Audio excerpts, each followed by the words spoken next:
For a second, can I give you all a little sales training, little blip of a sales thing? So there's levels of consciousness with sales that most people don't think about. There is urgency tactics. So urgency, and people are going to buy based on scarcity. They're without and they need and they want it now and they need it now. And it's countdown timers and it's make a decision and those types of things. That's a certain consciousness.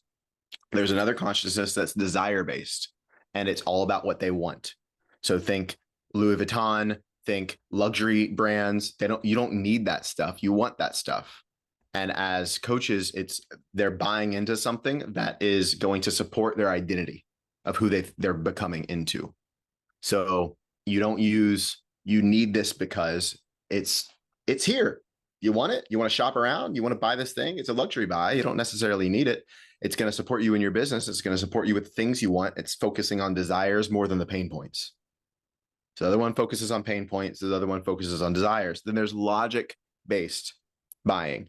They need to see the proof. They need to see the structure. They need to see the framework. They need to read testimonials. They need to scrape your internet off the internet and do a deep dive research on who you are. Like they need to see the proof to make sure.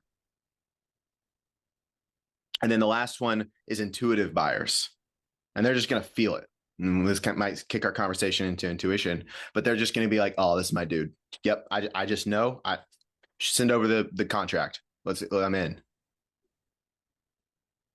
And none of them are good or bad. None of them are better or worse. You just have to know your market and who you're marketing to, because for the longest time, my clients are intuitive.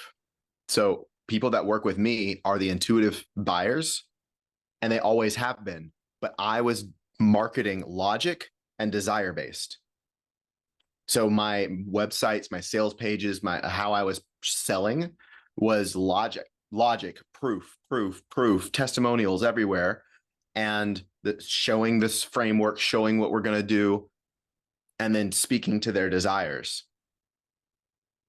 When that was a disconnect, right? So people would initially come to me and then they'd see all that stuff and it would confuse them. They're like, dude, I'm kind of already sold. Right. So it actually tanked my sales in the beginning for a while until I understood what I just shared with y'all. And then I was like, oh, wait, let me lead with the intuitive. So now as an artist, because my book is poetry and I'm an artist in a lot of sense more than I am a coach, I get to write copy and I get to create my website in a way that feels fun for me and may go against the grain of traditional sales. And that attracts the right people because they land on my website and they feel something in their body and they go, whoa, I want this. Because that's the buyer psychology that they're at. Right. And now I used to sell courses on healing from breakup. Right. They would be in the first one that we talked about. Urgency, pain. This sucks. I hate my life. This pain needs to stop now. And so I would really sprinkle a lot with pain points, maybe a few desires, and urgency on that one would be what I would lead with in the past. And that would probably work better for that offer.